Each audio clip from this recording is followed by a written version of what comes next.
जय माता दी भक्तों।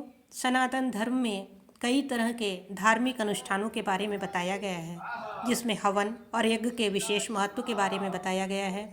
तमाम शुभ अवसरों और धार्मिक कार्यों पर अक्सर घर में हवन का आयोजन किया जाता है। नया घर, दुकान, बिजनेस या फिर शादी ब्याह जैसे तमाम मौक़ों पर हवन और यज्ञ जरूर किया जाता है। हमारे देश में हवन की परंपरा बहुत ही प्राचीन है। हवन के दौरान अगर आपने कभी ध्यान दिया होगा तो देखा होगा कि मंत्र के बाद स्वाहा शब्द जरूर बोला जाता है।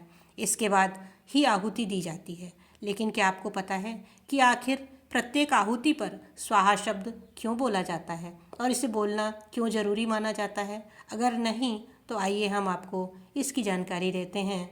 हर आहुति पर स्वाहा शब्द क्यों बोला जाता है?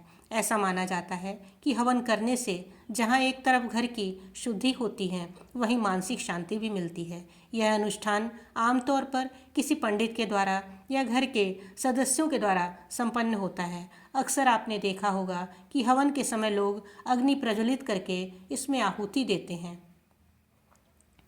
पौराणिक मान्यताओं के अनुसार स्वाहा दक्ष प्रजापति की पुत्री थीं। इनका विवाह अग्निदेव के साथ किया गया। ऐसा माना जाता है कि अग्निदेव अपनी पत्नी स्वाहा के माध्यम से ही हवन ग्रहण करते हैं तथा उनके माध्यम से पूर्ण आह्वान जिन देवता के लिए पूजन होता है उन्हें प्राप्त होता है। एक अन्य कथा के अनुसार अग्निदेव की पत्नी स्वाहा के पावक, पवमान और शुचि नामक 3 पुत्र हुए। भगवान कृष्ण ने स्वाहा को वरदान दिया था कि उनके नाम से ही देवता यज्ञ और हवन की आहुति ग्रहण करेंगे। उसी समय से हवन के दौरान स्वाहा बोला जाता है। ऋग्वेद के मुताबिक हवन का संबंध अग्निदेव से है और स्वाहा प्रकृति की ही एक कला थी, जिनका विवाह अग्निदेव से हुआ था। ऐसा माना जाता है कि उनका विवाह देवताओं के आग्रह के कारण हुआ था। चूँकि स्वाहा को कृष्ण जी से वरदान प्राप्त था, इसलिए हवन के समय उनका नाम लेना अत्यंत शुभ माना जाता है। हवन के दौरान स्वाहा बोलते हुए अग्नि में हवन सामग्री और समिधा डाली जाती है ताकि वो देवताओं तक पहुंच सके। ज्योतिष की माने तो कोई भी यज्ञ और हवन तब तक पूरा नहीं होता जब तक स्वाहा शब्द का इस्तेमाल न किया जाए।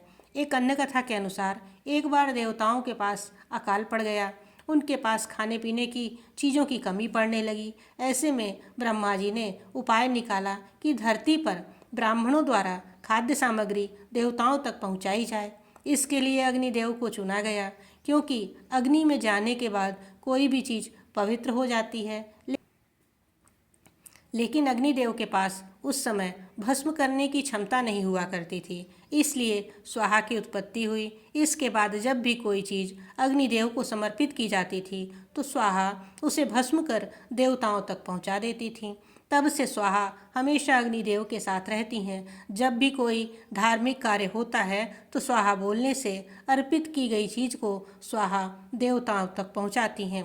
वास्तव में स्वाहा शब्द के उच्चारण के बिना यज्ञ अधूरा ही है, इसलिए इसका इस्तेमाल निष्ठापूर्वक करना चाहिए। अगर आपको हमारे द्वारा दी गई यह जानकारी उपयोगी लगी हो तो इसे अपने फैमिली मेम्बर्स और दोस्तों के साथ भी अवश्य शेयर करें।